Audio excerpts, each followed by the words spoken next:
Check this out. I don't accept the I told you so role, but there's always an exception to the rule. So here it is. I told you so. Last September, Anthony Joshua challenged Daniel Dubois for the IBF heavyweight title. And to say the least, Joshua got beat like a scolded dog until he went night night in the fifth round. Now, I remember after the Francis Ngannou fight that people was hyping up AJ. They was saying that he's the best heavyweight in the world, that the division was going to be his again, that he was unstoppable, untouchable, yada, yada, yada. But I know the difference between diamonds and rhinestones, which is why I said in the Ngannou fight review that Joshua's team had did a good job with his matchmaking and marketing, putting him up against slow, lumbering heavyweights. That's always been a tailor-made match for Anthony Joshua since the beginning of his career, and using these fights to rebuild his brand and his image. Anthony Joshua in his current state is like a rare luxury car. Externally, it poses as the creme de la creme, has the superstar look, the glitz, the glamour.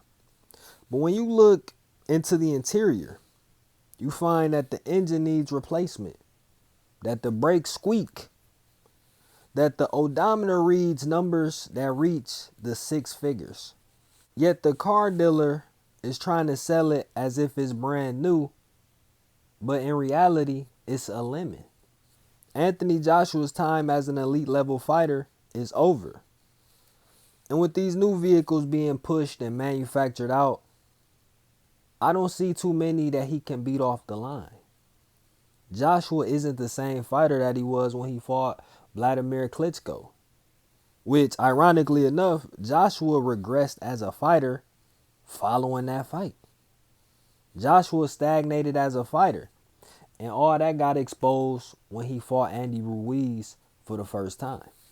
The two Usyk fights showed that there was a level of ring craft and generalship that Joshua hadn't attained yet. And as of today, it looks like he never will. Now looking specifically at the second Usyk fight, now that was the fight that broke the camel's back. The form that Joshua was in on that night is reminiscent of Drake's Family Matters diss track. Something that would defeat 99% of the field, but had the unfortunate fate of going up against that 1%, that master level percent. Great game planned and focus, yet it wasn't enough. So now, where does that leave Anthony Joshua? Joshua still has a big money fight to cash in on with Tyson Fury. They could do 2 or 3 of those and make away pretty sweet, depending on how the first fight goes. I know that the Deontay Wilder fight is also something else that Joshua wants, right? Talk about 5 years too late. The Wilder fight could be his tune-up fight for his eventual showdown with Fury. That's assuming that Wilder still wants to fight another fighter who should also know when it is over. Those are really the only fights left for Anthony Joshua where the chances of him winning and the consumer interest are both high. After those, look, man, this cat need to look into the mirror, take a nice long look into the mirror and understand that it's time to call it a career.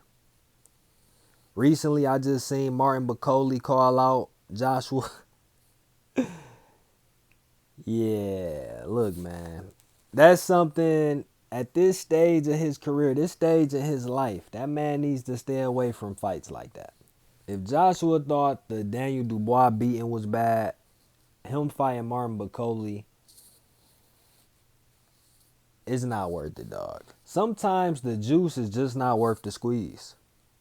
As far as Joshua's career goes, I believe he'll be remembered as one of the great heavyweights of this era, of this generation. When you really dissect his career, though, there's certain things that are missing before I could put him in the upper echelon of all-time great heavyweights. His U.S. fighting record being 0-1 is pretty glaring. Not because he lost, but it's how he took his L and the fact that once he took that L, he never returned back to the States for another fight. That's just one of the many things in his resume that I can't put him up in the higher tiers, man. But we'll see how things play out for one Mr. Anthony Joshua. Do the science.